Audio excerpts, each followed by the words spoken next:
સરકારે મારું સમર્થન કરવું પડશે. હું જે લડાઈ લડું છું એ કોના સરકારના અધિકારી માટે લડું છું. સરકાર પર જે બેફામ ગાળો દેશે સરકારના મંત્રીઓને, એની સામે, એવા ધારાસભ્યની સામે લડું છું. તો સરકારે મને મદદરૂપ થવું પડશે અને સત્ય અને એને સત્યને ઉજાગર કરવું જ પડશે. અને જો સરકાર જો મને મદદ ના હું ખોટી માંગણી નથી કરતો ખોટી રીતના, પણ એક સાચી વાત છે, સાચી વાતમાં જો સરકાર મને સમર્થન નહીં કરે તો હું ભારતીય જનતા પાર્ટી છોડી દઈશ. મને ન્યાય નહીં મળે તો હું ભારતીય જનતા પાર્ટી છોડી દઈશ. આટલા સમયથી જે સાંસદ રહ્યા ભારતીય જનતા પાર્ટીના, એવું કહેવાય કે ખૂબ જૂના નેતા, અને ન્યાયની માંગ શેની કરી રહ્યા છે, અને એ પણ પક્ષ પાસે અને સરકાર પાસે શેનો ન્યાય માંગી રહ્યા છે. આટલા વર્ષથી સતત મનસુખ વસાવા એ ભરૂચના સાંસદ રહ્યા છે. છેલ્લા 7 ટર્મથી એ ત્યાંથી જીતતા આવ્યા છે, અને પછી પણ એવું કહી રહ્યા છે કે મને ન્યાય નહીં મળે તો હું ભારતીય જનતા પાર્ટી છોડી દઈશ. એ ન્યાય એટલે શેના ન્યાયની વાત કરી રહ્યા છે, એમને શેનો ન્યાય જોઈએ છે? આખી બબાલની શરૂઆત ત્યારે થાય છે જ્યારે ચૈતર વસાવા એ સંકલન સમિતિની બેઠકમાં પ્રધાનમંત્રીના કાર્યક્રમમાં કેટલો ખર્ચો થયો એના આંકડાઓ માંગે છે. એ આંકડાઓ મળી જાય છે. એના પછી ચૈતર વસાવા પ્રશ્ન કરે છે કે પીવાના પાણીથી લઈને મંડપનો આટલો ખર્ચો કેવી રીતના થાય. એની સામે મનસુખ વસાવા એક પ્રતિક્રિયા આપતા એવું કહે છે કે સંકલન સમિતિની બેઠક પછી એ આંકડા માંગ્યા પછી અધિકારી પાસે 75 લાખ રૂપિયાની માંગણી ધારાસભ્ય ચૈતર વસાવા કરતા હતા કે તમે જે કૌભાંડ કર્યા છે એ કૌભાંડ મને ખબર છે અને આપણે સેટલ કરી દઈએ ને 75 લાખ રૂપિયા તમે મને આપી દો, એવી વાત મનસુખ વસાવાએ કરી. ચૈતર વસાવા પર એ ગંભીર આક્ષેપ બાદ ચૈતર વસાવા એવું કહ્યું કે હું માનહાનિનો દાવો કરીશ. અને પછી હવે મનસુખ વસાવા એવું કહી રહ્યા છે કે કલેક્ટર પણ ફરી ગયા છે, અધિકારીઓ પણ ફરી ગયા છે. બધાની વચ્ચે જાહેરમાં કલેક્ટરે મને આ કહ્યું હતું, અને મને જો આ વિષય પર ન્યાય નહીં મળે, સરકાર મારા માટે અને આવા લોકો સામે નહીં લડે તો હું ભારતીય જનતા પાર્ટી છોડી દઈશ. આ જ્યારે મનસુખ વસાવા આટલા જૂના દિગ્ગજ નેતા મનાતા હોય અને સાંસદ આટલા ટર્મથી રહી ચૂક્યા છે, એ પછી એવું કહે કે મને ન્યાય નહીં મળે તો હું પક્ષ છોડી દઈશ, તો એ ખૂબ ગંભીર અને ખૂબ વિચારવા જેવી બાબત છે. મનસુખ વસાવા આજે કલેક્ટર કચેરીએ જવાના છે કલેક્ટરનો જવાબ લેવા માટે. ચૈતર વસાવા ઓલરેડી એકવાર કલેક્ટર કચેરી જઈને આવ્યા છે, અને પછી ત્યાં કલેક્ટરે ના પાડી દીધી કે મનસુખભાઈ જે કહી રહ્યા છે ખોટું છે. હવે આજે કલેક્ટર શું કરે છે? એક ધારાસભ્ય અને સાંસદની લડાઈમાં કલેક્ટરની તો સૂડી વચ્ચે સોપારી જેવી સ્થિતિ અત્યારે છે. પણ કલેક્ટરે ખરેખર એવું કહ્યું હતું કે જો ખરેખર કલેક્ટરે એવું કહ્યું હતું કે ચૈતર વસાવા પૈસા માંગી રહ્યા છે, તો પછી ચૈતર વસાવા સામે શું એક્શન લેવાય છે એ જોવાનું રહ્યું. અને જો કલેક્ટરે નથી કહ્યું તો પછી મનસુખ વસાવા ત્યાં ખોટા સાબિત થાય છે, અને પછી મનસુખભાઈ શું કરે છે એ પણ જોવાનું રહ્યું. મનસુખ વસાવાએ ચીમકી આપી છે આજે કલેક્ટર કચેરીએ કંઈક નવા જૂની થાય એવી સંભાવનાઓ દેખાઈ રહી છે. એ શું કહી રહ્યા છે તે સાંભળો. તો જગજાહેર વાત છે કે દેશના પ્રધાનમંત્રી નરેન્દ્રભાઈ મોદી સાહેબ કેવડિયા સરદાર વલ્લભભાઈ પટેલની એકતા પરેડમાં આવ્યા, અને એ એકતા પરેડને લઈને સ્વાભાવિક ખર્ચ થાય. અલગ અલગ રાજ્યોની સાંસ્કૃતિક ટીમો આવી, પોલીસ આવ્યા, મિલિટરી આવે, અને સ્વાભાવિક ખર્ચ થાય.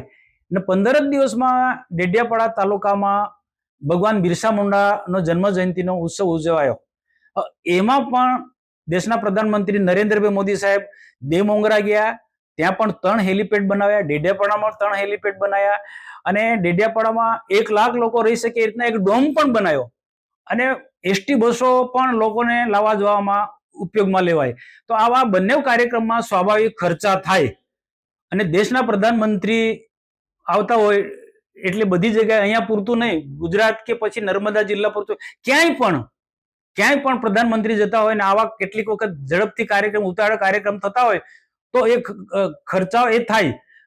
તો આ ખર્ચાને લઈને ડેડિયાપાડાના ધારાસભ્ય ચૈતરભાઈ વસાવાએ જિલ્લા સંકલન સમિતિમાં હિસાબ માંગ્યો અને સરકારે આપ્યો. એક નહીં 2 વખત જિલ્લા સંકલન સમિતિમાં એમને હિસાબ માંગ્યો. હવે સંકલનમાં હિસાબ માંગે ત્યાં સુધી એમનો કોઈ વાંધો નહીં, મને પણ કોઈ વાંધો નહીં, માંગવો જ જોઈએ હું કહું. પણ હિસાબ માંગ્યા પછી અધિકારીઓને ડરાવીને ધમકાવીને એમ કે આ તમારો ખોટો હિસાબ છે, મને તમે 75 લાખ આપો. એટલે અધિકારીઓ ગભરાઈ ગયા. કાર્યપાલક ઇજનેર મોદી જે છે ત્યાં નર્મદાના, એની પાસે 75 લાખની માંગણી કરી. અને એ કાર્યપાલક ઇજનેર મોદીજીએ નર્મદા જિલ્લાના કલેક્ટર એ પણ મોદી સાહેબ છે, તો એ કલેક્ટર મોદી સાહેબની વાત કરી. એ જ દિવસે ઉપરાષ્ટ્રપતિ કેવડિયા આવ્યા હતા, અને ત્યાંથી પછી એમને વિદાય કર્યા પછી કલેક્ટરે મને અને જિલ્લા ભારતીય જનતા પાર્ટીના પ્રમુખ નીલ રાવને બોલાવીને કીધું કે ધારાસભ્ય ચૈતરભાઈ વસાવા અમારા કાર્યપાલક ઇજનેર મોદી પાસે 75 લાખની માંગણી કરે છે. કલેક્ટરે સામેથી કીધું છે, મેં નથી પૂછ્યું, મને તો ખબર પણ નથી. સંકલનમાં પ્રશ્ન પૂછ્યા પછી 75 લાખની માંગણી કરે છે એ વાત નર્મદાના કલેક્ટર મોદી સાહેબે મને કીધી છે. મારી સાથે જિલ્લા પાર્ટીના પ્રમુખ નીલ રાવ પણ હતા અને બાકીના અન્ય અધિકારીઓ પણ હતા. આ બધાની હાજરીમાં કલેક્ટરે વાત કરી છે. અને ત્યાર પછી બીજા દિવસે આનો પ્રયત્ન હતો કે કોઈને કોઈ રીતના દબાવવાના.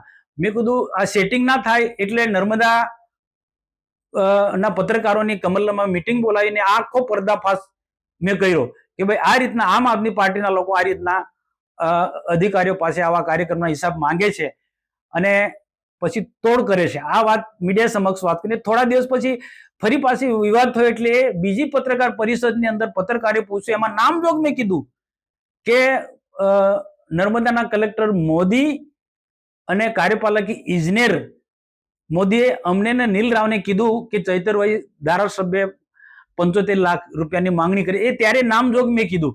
ત્યાર પછી ધારાસભ્ય ગઈકાલે નર્મદા કલેક્ટરને મળ્યા, એના મિત્રો સાથે મળ્યા, આવેદનપત્ર આપ્યું. હવે કોઈક ને કોઈક કારણસર કયા મુદ્દે કલેક્ટર આમાં ખુલ્લીને બોલતા નથી, ફક્ત એટલું જ બોલે આ ખોટું છે ખોટું છે. પણ ખોટું શું છે એ વાત ખુલાસો કરીને કહેતા નથી.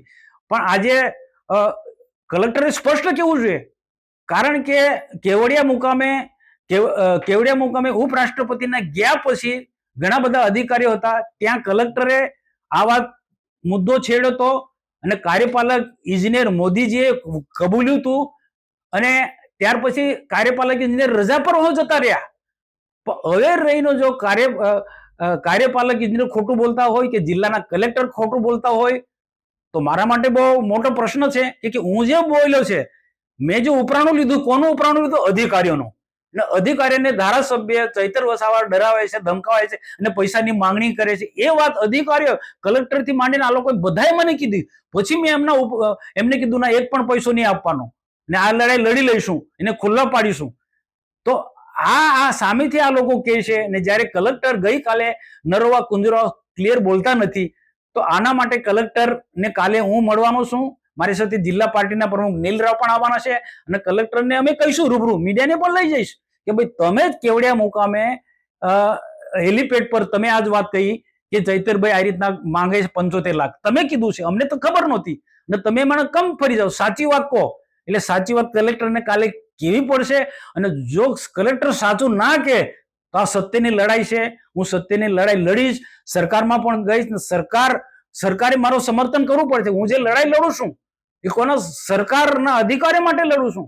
સરકાર પર જે બેફામ ગાળો દે છે સરકારના મંત્રીઓને, એની સામે, એવા ધારાસભ્યની સામે લડું છું. તો સરકારે મને મદદરૂપ થવું પડશે. મારી સાથે ન્યાય સરકારે કરવો, એવી કમિટી બનાવો. આખી સરકારે કમિટી બનાવવી જોઈએ, આખી તપાસ સમિતિ મૂકો. કંઈક ને કંઈક સત્ય બહાર આવશે. ને જો સરકાર આટલું પણ નહીં કરે, મદદરૂપ નહીં થાય, સરકાર મને જો મદદરૂપ ના થાય, મારી જે લડાઈ છે સત્યની લડાઈ છે.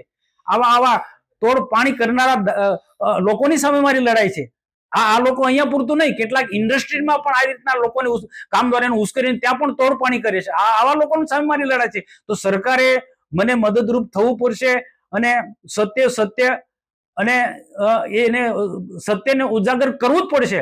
અને જો સરકાર જો મને મદદ ના, હું ખોટી માંગણી નથી કરતો ખોટી રીતના, પણ એક સાચી વાત છે, સાચી વાતમાં જો સરકાર મને સમર્થન નહીં કરે તો હું ભારતીય જનતા પાર્ટી છોડી દઈશ. અને સરકાર, જે સરકારનો વર્ષોથી મને વિશ્વાસ છે, એ સરકાર પર હું ભરોસો નહીં રાખું.